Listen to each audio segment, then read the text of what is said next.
Frequently, we need to be reminded more than we need to be taught. Many times in my past, I would be always seeking new information, but really what I needed was to just keep seeing the same thing over and over again. It's hard to remember stuff. So hard. And I know a lot of the times you guys watch, maybe we do like an interview prep session, right? Or we talk about automation, or you watch a video inside the course one time and you're like, I'm a subject matter expert. So I know a lot of you guys don't come from a military background. I know me and Robert do, so I want to kind of just share with you how we train in the military. It's so boring, okay? We do the same thing over and over and over and over again, but why do we do that? Because if we're ever in a real life situation where we need to perform aid, make a vital call, shoot back, whatever the case may be, we do it unintentionally without thinking. So I highly encourage you, if you've met with coaches before about the interview prep session, or maybe there was something that caught your attention on one of the past coaches clinics or group calls, check that out, right? Because most of the time, right, if we just read something one time and we were experts, man, we'd all be in super shape. We'd all have a lot of money. All of our finances would be in order. We'd have no problems and our life would be perfect. But hey, unfortunately, that's just not the way life works, right? If you've watched the interview prep videos, you've got with the coach one time, you're probably not an interview master, right? You need to probably get with us a couple more times or review the stuff that you already have, right? Because in the military, we're all about, here's our plan. Let's execute it. What did we learn? How can we do it better? What do we need to reinforce next time? We evaluate all these things. The analogy I always give people is I don't want to go to combat without having the proper gear, knowing how to utilize my equipment, contingency plans, and all of these things. Who wants to go to combat that way, guys? Who wants to go to war that way? And I know we're talking about war, but your job search is just as important. We don't want to train at the event. That would be freaking scary. How do I have a conversation with this person? I'm gonna make a scenario up, okay? If I'm Robert and I'm a director of marketing and I am targeting VPs in Fortune 1000 companies, if a VP pings me back and says anything, send me your resume. We don't have anything open right now.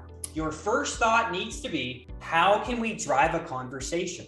I wanna make sure that when someone responds saying, hey, we don't have any openings right now, that you know how to respond or you email support immediately. If someone says, we have some openings, send me your resume, here's what you exactly say. Now, always it's, sometimes you tailor it a little bit because we never know how exactly they say it. But in this case, I would say, absolutely, love to send you my resume. Hey, when is a good time for us to connect as well? Does Thursday and Friday work? So you could say that, but absolutely always push for a meeting. It's not gonna work every single time. Some people aren't gonna want to, I get it, but at least make that attempt. And here's another thing, Rahul. Constantly, here's what happens. The same thing with the person this morning. Your experience is great, Dina, but I'm on the road for 2 weeks. Pro tip, schedule the meeting now. Do whatever you have to do to push them for a call, because here's what happens. Remember, the number one worst enemy in your time search is time. Every day that goes by, people forget, people become busier, things happen, hiring freezes happen, more candidates happen, other people reach out to them. You're in the final rounds of the interview, they're evaluating other candidates, a headhunting firm comes in with that beautiful candidate when we could have wrapped up the deal. Let's alleviate this, right? Time is your worst enemy. The majority of this call should focus around them. So Stephen Covey, as you know, in a couple of the videos, says, seek to understand someone before trying to be understood. If you try to be understood first, you just mess up the whole call. So when I start the call, that would be the commonality. Hey, Barb, hey, I noticed you're a Purdue alumni, Gold Boilermakers. How much time did you spend at the Neon Cactus when you went to school there? Kind of a joke. It's like the bar everyone goes to, right? When you start your pitch on an interview with kind of like an icebreaker or something like that, or you do a conversation, it's typically, you can actually breathe. If you don't have any commonality, the other way I like to bring it up is just say, hey Barb, thanks so much for taking the time to meet with me today. Hey, again, I always like to network and collaborate with other leaders in my industry. I came across his profile. You've worked at IBM for 5 years. You've been promoted a couple times. Hey, what's kept you there? Kind of go right into their career. Or number two, do some type of commonality intro. Any chance I get to say something that's similar, how can I insert something about me? How can I kind of say me too? So essentially, it's questions. How can I add in my stuff? Then there'll become a point in the call where he or she's actually going to ask you, hey, tell me a little bit about your background. Or if it doesn't, and you're a couple minutes in, say, oh, my apologies too. My name's Barb. I've been doing this, and this, right? Kind of, we won't go into the pitch. Barb, thanks so much for connecting today and learning about this. Hey, based on what you shared with me, this sounds like a phenomenal company to work for. Hey, where do you think I best fit in the company? Just a general question, but basically ask for a referral. Now, important thing to note, and then we'll go to Matt, is before we ask people for anything, we always ask how we can help them. How to talk up roles, that's probably not the best thing, but increase responsibilities of things they already need, is make them aware. I would just write down, make them aware. So most of the time I would say things like this. Hey, especially if hey, John, where do you think is the biggest opportunity for growth right now? Inside whatever department. And listen to what he says and ask more questions around that. And you're the consultant in this space, right? So you should be able to ask more valuable questions, because most of the time it will envelop like there's probably a lot more challenges, things he's looking for than he's actually perceived, but it doesn't matter. We can't tell people that. That's really important. People have to become aware of it, because when they're aware of it, they think it's their idea and they're more apt to do these things. So if you ask a question like, hey, can you give me, a good idea of what you're looking for? Where do you think is the biggest opportunity for growth?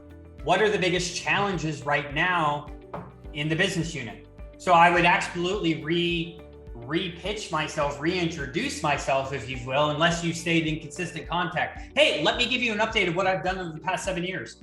I lead teams of this many people, these budgets and this. And when you do that in your opening pitch, Matt, that's how to make sure we're not way off on responsibilities, because he should already know, Matt, really quickly, are we way off or are we right there? Because who's going to leave a job for half the responsibility and have to pay? No one. And remember, if you haven't checked out the little advanced interview tactics in the coach's clinic, let me bring this up because this is very important. This will make you guys a lot of money and make salary negotiation a lot easier for us and you. What have you already tried that hasn't worked, right? My next thing would be, how long have you been, dealing with this? Insert problem here, right? Another thing, how much revenue do you think is tied to these inefficiencies, where if it was resolved, it would probably produce a positive outcome? See what I did now? I didn't just go right into, where do you need help? I need here, I can help you with that. No, I said, how long have you been thinking about it? What have you already tried? How much money does that cost you? Now he's fully aware of the problem. Then the consequence question, which we put in too, if, hey, forgive me for going here, but if this lasts the next 12 months, what's gonna be Then you go into the storytelling framework in the interview prep videos of, let me tell you when I was at ABC firm where we had a similar issue. Here's what I found to be successful. Here's the how-to. Here was some positive outcome that we had. If you do that, Matt, it makes it a lot easier, brother. Like if you can have your pitch of like coming in and being like, hey, and again, we're not being cocky. We're just saying, this is my background. Right now, over the past 7 years, I've done this. I've helped them make this much money, save this much money, grown this team, done this, right? And then asking them those consultative questions and then the why behind it. Like, hey, you told me you've been dealing for this for 6 months. Why haven't you fixed it yet? Not being a jerk. I'm just saying, like, literally, like, can you not figure it out? Are you just having issues? Do you not have time? Because that could be a problem too, right? When you can do that, man, it makes these a lot easier. They know that you truly understand them because you ask good questions. It just makes the whole process a lot easier. Very specific verbiage is very important. So if he says he wants to meet something in like 10 days, guys, here's what I always like to do. Lock people down on the phone. Do it. It's the craziest thing.